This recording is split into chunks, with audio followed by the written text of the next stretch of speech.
The automotive industry is a battlefield with fierce competition, betrayals, and vanishing brands, though some seem destined to stay on top. A strong identity, rich heritage, cultural prestige, and sporting legend. Brands any country would fiercely guard as national treasures. And yet, automotive history is filled with ghosts, names that shone like stars and then faded away in an almost awkward silence. And among all these ghosts, there is one case that surpasses all the others, a case so spectacular, so incomprehensible, and so frustrating for me. Which deserves our attention. This is Antia. For decades, Antia was one of the most prestigious brands in Europe, an Italian brand that embodied something rare. Luxury without showiness, effortless elegance, and refined performance, a combination even German manufacturers secretly admired. On Rome's roads or rally tracks, Antia was more than a manufacturer, it symbolized taste and culture. But gradually, everything fell apart, not suddenly but slowly. Like an old house that's too costly to maintain, so you let it crumble. Antia's story is marked by genius, innovation, mistakes, internal conflict, puzzling decisions, and failed models. Worst of all, it's a loss of identity. For my parents' generation, it's an icon. If you're in your 30s like me, it probably means little to you. Because in just a few years, Antia went from the top to a zombie brand that everyone makes fun of. A manufacturer that ended up existing with only one model, sold in just one country, and a fall as brutal as it was silent. In 2021, Antia made an unexpected comeback. 5 years later, it's clear the hoped-for revival didn't happen, and the new chapter began poorly. So, the real question is, how can Antia come back to life? And can we give meaning back to this brand that has lost its way for years? In this video, we're going to get to the bottom of the subject, retrace the history of this prestigious manufacturer, understand how it was able to collapse, and why it's making a comeback today. Above all, determine what would make this comeback truly succeed. Before being a brand, Lancia was first and foremost a man, Vincenzo Lancia, a young driving prodigy and mechanical enthusiast in an era when cars were often improvised.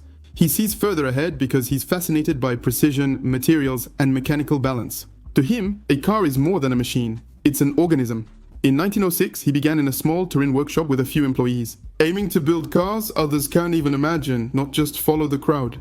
Lancia began as an unusual manufacturer with a clear belief: innovation is the only reason to exist in the automotive world. At first, the small factory was known for its inventions, not luxury, style, or performance. Through ongoing testing, mistakes, and new solutions, they achieved their first success in 1922. The Lancia Lambda was the first mass-produced car with a monocoque body replacing the separate chassis. A concept so advanced that most global competitors adopted it only after World War II. The Lambda's independent front suspension gave it revolutionary handling for its era, and used a compact V4 engine to optimize space. Before dimension optimization was popular, Lancia was a true laboratory for the auto industry. What set the brand apart is it was never just for engineers and innovators. Since the 1930s, it developed a unique aesthetic, continuing after the war from the 1950s to 1970s. Lancia became the benchmark for Italian design. While colleagues build machines that go fast, Lancia builds creations that are conceived as rolling sculptures. The brand partners with top coach builders like Pininfarina, Zagato, Touring, Superleggera, Vignale, and Castagna. You probably know these names, they're the architects of modern Italian style. From the 1950s to 1970s, they defined Italian style, giving sophisticated chassis elegance and purity. During Lancia's golden age, the cars that made the brand legendary were created. And if there's one I really want to tell you more about, it's the Aurelia, launched in 1950 at the Turin Motor Show, because it was yet another revolution. It was the world's first production car with a V6 engine. Above all, it's the original Italian Gran Turismo with a design that's elegant, sensual, and sporty. It was produced for 8 years as a sedan, coupe, spider, and competition model, winning many rallies with Scuderia Lancia before leading to the Lancia D50, a Formula One world champion single-seater. In 1956, Juan Manuel Fangio drove this Aurelia, designed by Gianni Lancia, son of founder Vincenzo. Designed by Ghia's Mario Boano, a master of Italian style. Its name honors the Via Aurelia, the Roman road linking Rome to the Côte d'Azur. That alone shows the program's elegance, travel, and freedom. Visually, it's a refined masterpiece that's somewhat forgotten, and I'm curious to know what you think about it in the comments. In the 1960s, Lancia began one of its most elegant historical chapters. The Flaminia and Fulvia era saw Italian bongo music and La Dolce Vita go global. And these cars alone perfectly embody that spirit. The Flaminia is the great Lancia, the car, for sophisticated, discreet architects and businessmen, neither flashy like American cars of the era, nor authoritative like a Mercedes. Pininfarina designed the coupe, while Zagato transformed the Flaminia Sport and Super Sport into rolling works of art. The slight double bulge on the roof, a Zagato hallmark, embodies pure Gran Turismo spirit and represents Lancia at its most haute couture. At the top is the Flaminia Carrozzeria Touring, produced in limited numbers with Superleggera technology, using aluminum for exceptional lightness and finesse. Next is the Fulvia, smaller, more accessible and less formal than the Flaminia, yet equally delightful. The Fulvia Coupe, designed in-house at Lancia, quickly became iconic for its simple yet striking proportions. I've always thought the cabin was tall, but that's part of its charm now. Most importantly, it let Lancia reach a new level by doing the unexpected. Going to compete, but not on beautiful circuits. Rather, in the mud, in frozen forests, and in the desert, since the brand is entering rally racing. It all starts with the Fulvia Coupe 1.6 High Fidelity, which arrives at the 1972 Monte Carlo Rally and humiliates everyone. Porsches, BMWs, Fords, and Alpines, all outperformed by a sleek, elegant car that wins without aggression. The next year, Lancia makes their intentions clear, aiming to dominate by creating the legendary Stratos High Fidelity. It's the first car made solely for rallying and has many unique features. A triangular cockpit, a ridiculously short wheelbase, a Ferrari Dyno V6 engine mounted transversely, featherweight, and agility that leaves the competition behind. The Stratos is a beast, so I made a poster of it that's available on appeldefar.com. It won 3 straight world championships from 1974 to 1976, and it established Lancia as the absolute master of a brutal and spectacular sport, which became even more brutal and even more spectacular. Group B, already mentioned on the channel, was rallying's Mad Max era with cars like rolling bombs, 500 horsepower in a 900 kilo car where the crowd dangerously joins the action. For this discipline, Lancia creates the mechanical masterpiece 037 debuting in '82. Its main distinction is being rear-wheel drive during the four-wheel drive era. Despite this theoretical handicap, the 037 won the 1983 World Championship as the last two-wheel drive car to defeat the 4x4s. This win is either a miracle or genius, but the era is tragic. In 1985, driver Attilio Bettega died at the Tour de Corse. The next year, Henry Toivonen and co-driver Per Carlsson died in a 037 S4 at the same event. This tragedy puts an end to Group B, and Lancia, deeply affected by the loss of its drivers, remains the central figure of this era, both brilliant and cursed. But after this tragedy, while many would have withdrawn, Lancia returns to the front. It arrives as the future most successful rally car ever, the Lancia Detta High Fidelity Integral. It's not a supercar or aerodynamic, but a square, low, ordinary compact car with all-wheel drive and a turbo hidden underneath. Absolutely insane. Between 1987 and 1992, it won 6 consecutive world titles. No one has done that since, and maybe no one ever will with the car. Apparently, the engineers sometimes slept next to it. They were so obsessed with every little detail. By the way, it's said that Ford was spying on Lancia to understand how an Italian brand that wasn't really wealthy managed to humiliate all the other brands. Lancia created a unique paradoxical identity with the Fulvia, Stratos 037 and Delta, blending city elegance with track brutality. But after reaching such heights, you can imagine life brought Lancia back to reality. Fiat is the name. Fiat acquired Lancia in 1969. It's a great idea in theory. Fiat brings money, factories and power. Lancia offers engineering, prestige and sophistication. The marriage seems ideal. Fiat gives Lancia full freedom. Keep innovating and dreaming, we'll handle the rest. Everyone is happy, except that very quickly everything goes off the rails. Lancia stands out because it's expensive, uses many unique parts, and tests 3 solutions when others test just 1. A brand that constantly pursues quality. Despite its words of love, Fiat will soon recognize Lancia for what it truly is. That is to say, a financial abyss under Fiat's wing. Production costs are skyrocketing, deadlines are getting longer, projects are becoming too ambitious, and the prototypes are too complex. Fiat executives do what they do best, cut budgets, calling it optimizing synergies in automotive terms. It means ending the nonsense because it's too costly. Rumor had it each Lancia cost Fiat more than it earned.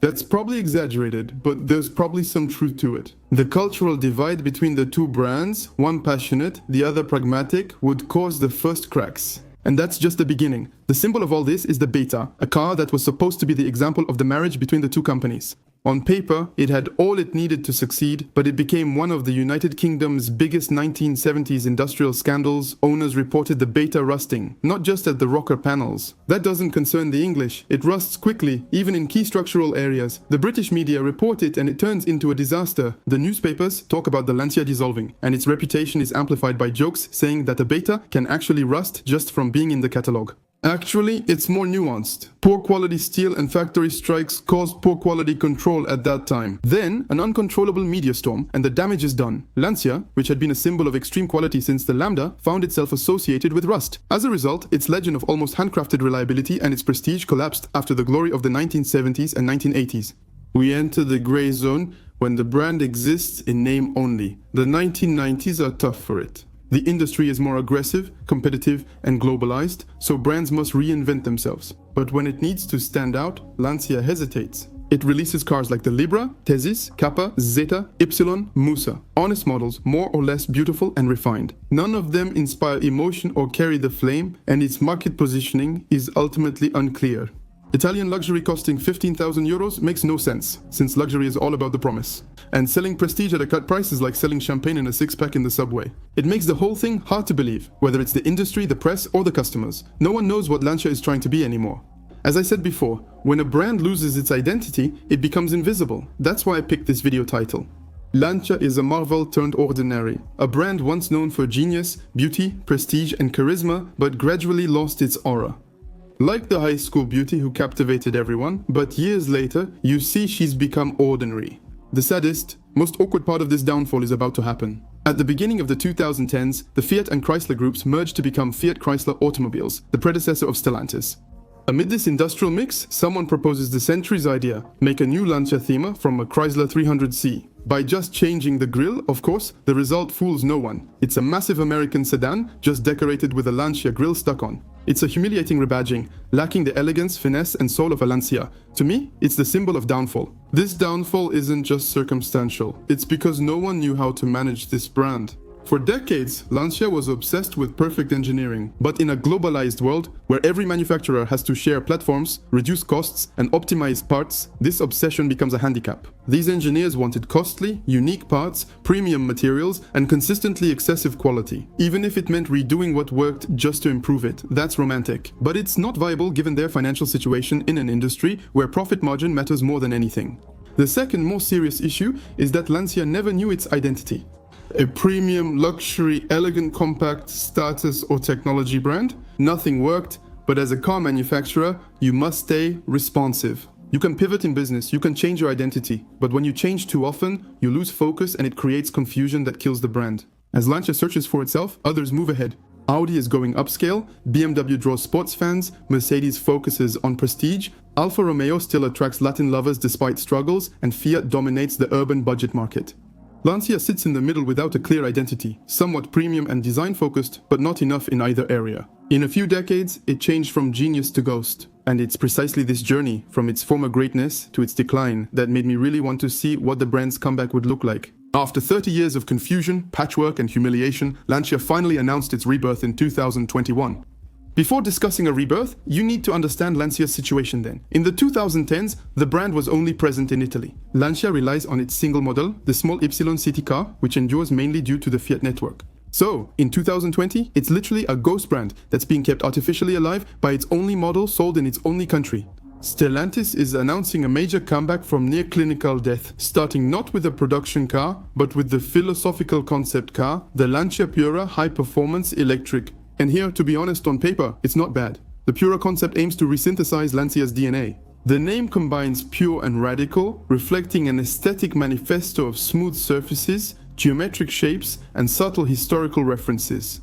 The concept features pure surfaces, reminiscent of the Flaminia and Fulvia's elegance. The curves, like a nod to the Aurelia B20, the very straight rear strip that comes out of the tail, which reminds us of the Astratos. There's genuine stylistic ambition and a desire to recapture the clean, sophisticated lines that made Lancia special. That would have made sense, since in a car world full of over-design, restraint would have appealed, at least for the front end. The front features a bold white theme that people either like or dislike. Offering something different was essential. Being polarizing can help when returning to a market after years away. If Lancia copies others, it offers no added value.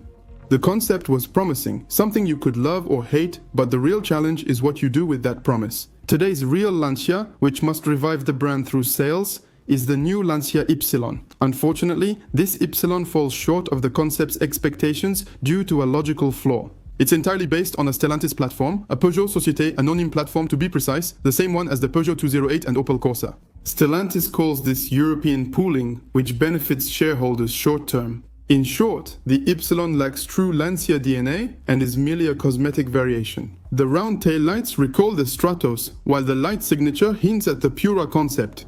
Handling the vertical line in the middle during production is difficult, as it disrupts the horizontality and feels somewhat anecdotal. But when you scratch beneath the paint, there's nothing Lancia about it, there's no madness, and above all, there's this feeling that's hard to express any other way. The Ypsilon is basically a 208 with makeup on, but it costs €6,000 more than a 208. The brand registered just 7,500 cars in Europe from January to August 2025, fewer than Ferrari. That makes the comeback an awkward attempt to revive an old story right before its presentation. The model leaked, no pun intended, after a stolen unit from the factory was retrieved from a canal. I think fate was giving us a clue. Jokes aside, I'm curious to hear your honest thoughts on the new Ypsilon and Lancia's return. It's easy to rethink the strategy after the fact, but I would have envisioned the brand's rebirth differently. Since it's my channel, I'll do what I want. My plan: I'm not a fan of the neo-retro design strategy, as I've mentioned in several videos.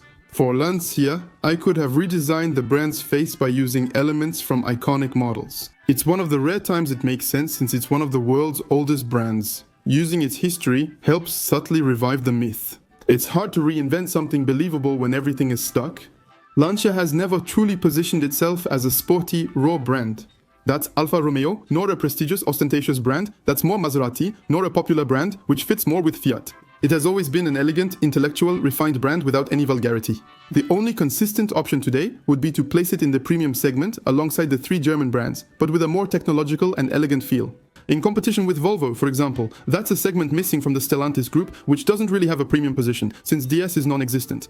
For the product plan, I would have waited longer to hold an event featuring 3 models instead of just one. First, a passionate concept coupe based on the Astratos to reignite enthusiasts' hearts. The Astratos is Antia's most iconic car, its Miura or 911, so relaunching the brand without the Stratos spirit misses half the potential emotion. That would have provided media exposure, reminded the public of the brand, and re-engaged fans. Mazda's approach with the rotary experimental vision concept? Then, based on the new identity proposed by this concept, we could have added a show car that foreshadowed a production sedan model. I would have chosen a Stellantis car, specifically the Alfa Romeo Giulia for its proportions, and suggested a wagon version. Sedans and wagons are rare, so even at low volume, Antia could have been among the few brands offering modern versions, for everyone who doesn't want an SUV. Still, for more sales, I would have suggested using the new design on an SUV, since that's what sells. We could also use a Stellantis cousin, like the Jeep Grand Cherokee base, which offers the group's best premium SUV proportions. Frankly, it's easy to picture this without considering the constraints. I'd love to sketch these models and imagine a new brand identity with you, just for fun. If I do that now, the video will be 2 hours long. If you're interested, join me on Twitch. We'll do that live Wednesday at 8 post-meridium. My Twitch channel link is second in the description. Lancia is an endearing brand to me. And by the way, they announced that they will offer 2 additional models by 2028, so we'll see what the future holds. Tell me what you think about this new direction, its new Ypsilon, and this failed comeback. For now, looking forward to your comments. See you next time!